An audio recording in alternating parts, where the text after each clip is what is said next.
Yo yo yo yo yo yo. Bismillahirrahmanirrahim. Assalamualaikum warahmatullahi wabarakatuh. Selamat datang di channel Muhammad Revi ya. Dimana channel ini adalah sebuah channel yang hampir punah dengan sebodoh-bodohnya pemilik lain mah. Karena gue nggak pernah ngasih konten yang jelas dan juga asal upload, jadinya channel ini hampir punah.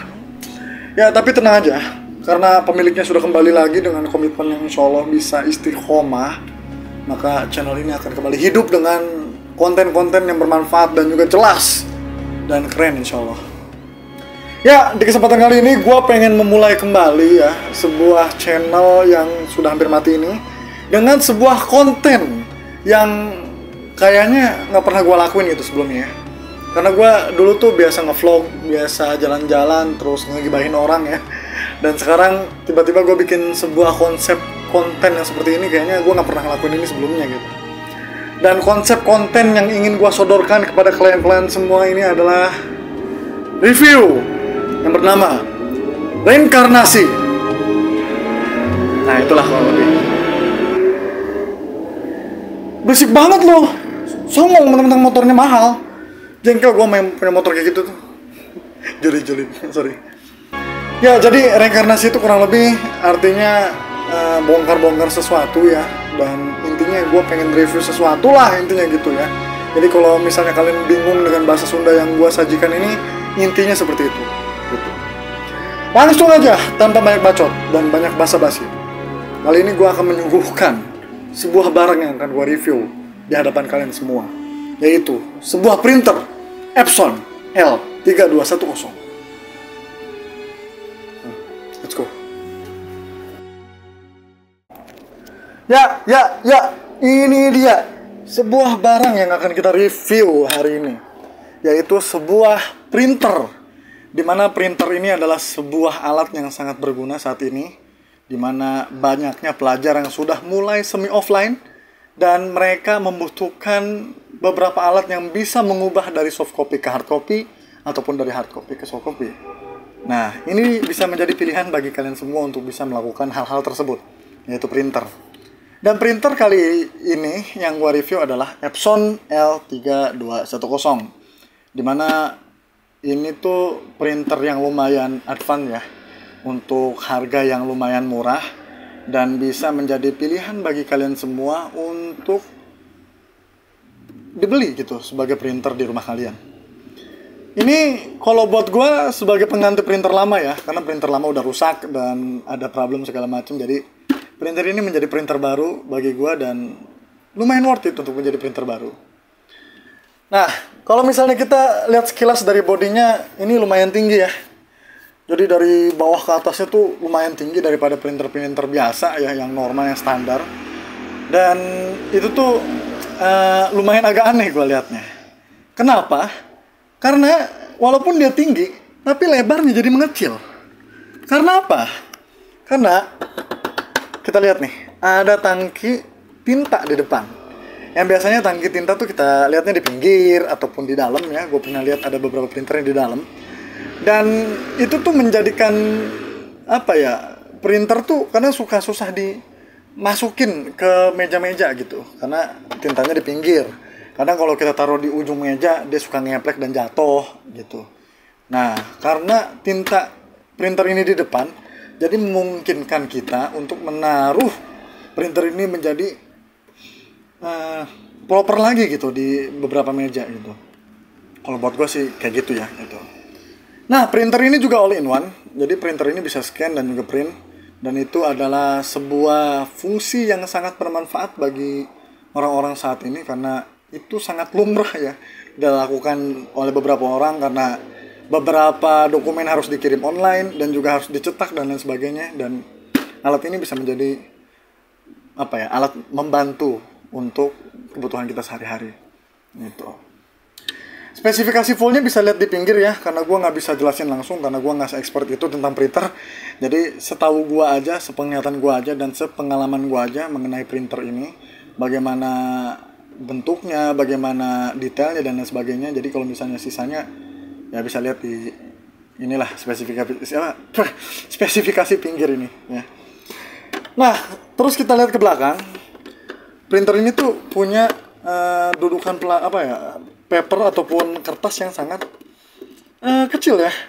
Biasanya orang tuh naruh printer ataupun dudukan printernya tuh buat kertas itu agak lebar, selebar kertasnya. Tapi dia unik ya, agak kecil begini ya, lihat tuh. Nah, jadi itu buat gue sih agak aneh ya, karena jadinya biasanya kita naruh kertas itu proper plug gitu. Jadi ini ya agak aneh lah. Tapi walaupun memang dia kecil, bukan berarti dia tidak bisa menopang kertas dengan baik. Surprisingly, ini bisa menopang kertas dengan baik loh. Hebatnya. Dan juga di dalamnya ada penjepit ataupun pengganjal kertas yang dimana biasanya dipatok di pinggir, tapi ini sekarang dia patok di tengah. Jadi kita bisa benar-benar menaruh ataupun meletakkan kertas lebih ke center dan proper gitu. Jadi asik lah ya untuk jepitan kertasnya ini. Kemudian kita lihat scannernya. Scannernya ya biasa-biasa aja, sama aja ke scanner yang lain ya. Tapi penandanya jadi lebih banyak aja, dan untuk scanner ya standar lah, bagus lah gitu. Display on off-nya, buttonnya segala macam ini di sini lumayan modern. Jadi dia pakai warna doff gitu, dan itu tuh bikin kelihatan mewah gitu loh. Dan karena ininya tinggi dan dimensinya pendek, ditambah dengan penghalang ini, jadi dia punya bukaan jendela untuk melihat ke dalamnya tuh prosesor lagi, mesin printer lah, aduh ribet amat.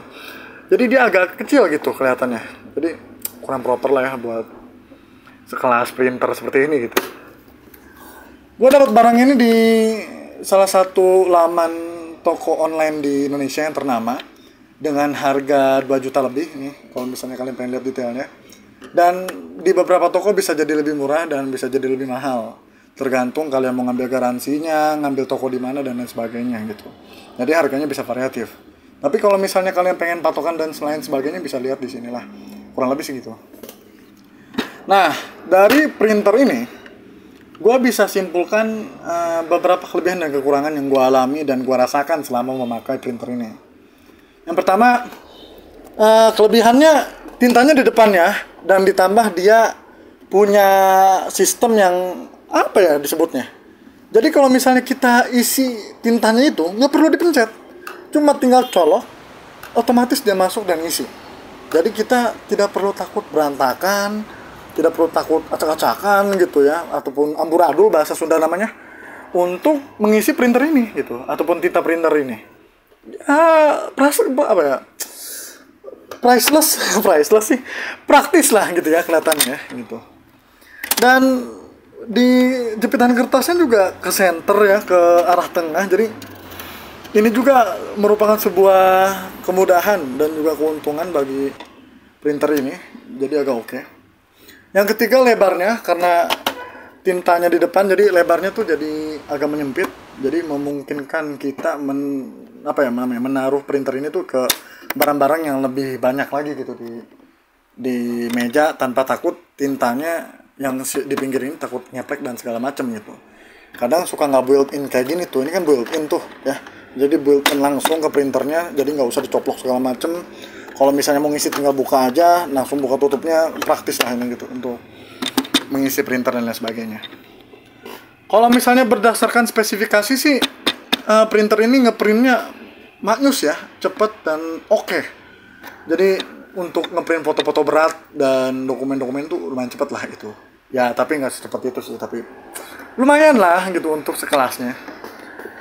Dan yang gue lihat di sini ada beberapa hal yang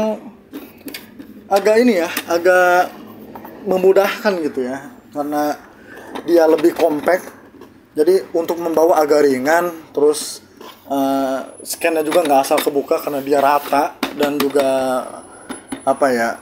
enak lah untuk dibawa dan nggak gampang ngeplek gitu. Jadi ini kalau buat dibawa sekali seperti ini, wow, enak banget tanpa takut ini tinta ngeplek gitu. Tapi dari setiap kelebihan pasti ada kekurangan, dimana printer ini juga memiliki kekurangan. Yang pertama, alas atas printer ini itu tuh gampang kotor. Jadi kalau kena minyak tuh langsung kayak berbekas gitu. Yang dimana ini susah banget dibersihin, seriusan. Sampai sekarang pun masih berbekas. Di atas, di depan bahkan, di cover tintanya juga itu nggak seperti bahan yang ada di pinggir sini nih. Jadi gampang kotor lah gitu dan susah buat dilap gitu. Yang kedua, dia agak tinggi ya. Jadi buat gue sih agak weird karena ya nggak biasa aja gitu lihat lihat printer tinggi gini gitu, aneh gitu buat gue gitu. Dan yang ketiga, jendela untuk melihat mekanisme printer seperti apa gitu. Kadang kan kita suka menemukan ataupun mengalami kejanggalan dari cara kita ngeprint, entah itu kertasnya kesendat dan lain sebagainya. Nah, kalau misalnya kita mau otak-atik dari sini, agak susah ya, agak riskan gitu, karena kecil banget bukannya. Tapi ya nggak penting sih itu sebenarnya, nggak terlalu penting karena sebuah printer itu rusaknya lumayan jarang untuk hal-hal seperti itu. Tapi kalau buat kertas kayaknya lumayan sering ya, jadi ya lumayan terasa lah, tapi nggak sebegitu terasanya. Kemudian ini nih, yang kecil ini sebagai alas bagi kertasnya itu terlalu kecil dan agak lemah ya, jadi nggak klik gitu, nggak yang gitu. No, ya tuh kalau misalnya gua senderin ke dinding ini tuh jatuh, dia nggak hold gitu, nggak. Jadi agak menjadi kelemahan lah bagi printer ini itu. Ya, overall printer ini bisa menggantikan printer lama gua, yang dimana printer lama gua seperti ini ya. Buang aja, nggak usah lama-lama ditampilkan di sini. Dan printer ini bisa menjadi suatu opsi bagi kalian semua yang ingin mempunyai printer di rumah dengan harga yang terjangkau sekitar 2 juta lebih. Ya, ini bisa menjadi pilihan bagi kalian semua. Dan mereknya juga Epson, dimana Epson tuh di dunia printing tuh lumayan bagus ya. Jadi bisa bersaing lah dengan rival-rival sekelasnya gitu. Ya, itu aja review gue kali ini. Kurang lebihnya mohon maaf kalau misalnya gue banyak salah dari review-review ini, mohon dimaafkan karena gue baru belajar review. Dan kalau misalnya gue ada salah dalam kata dan perbuatan, ya gue juga minta maaf, namanya juga manusia, tidak luput dari kesalahan dan dosa. Ya, kalau misalnya suka silahkan like, kalau nggak suka dislike. Kalau misalnya memang ada apapun yang ingin disarankan ataupun yang pengen dikritik, silahkan taruh di komen. Dan jangan lupa kalau misalnya tertarik dengan channel ini, silahkan subscribe. Thank you. Sampai ketemu di review-review dan juga konten selanjutnya di channel Muhammad Revi. Saya Muhammad Revi Afsanjani. Izin cabut. Wassalamualaikum warahmatullahi wabarakatuh. See you on the next content. Bye-bye. Panas.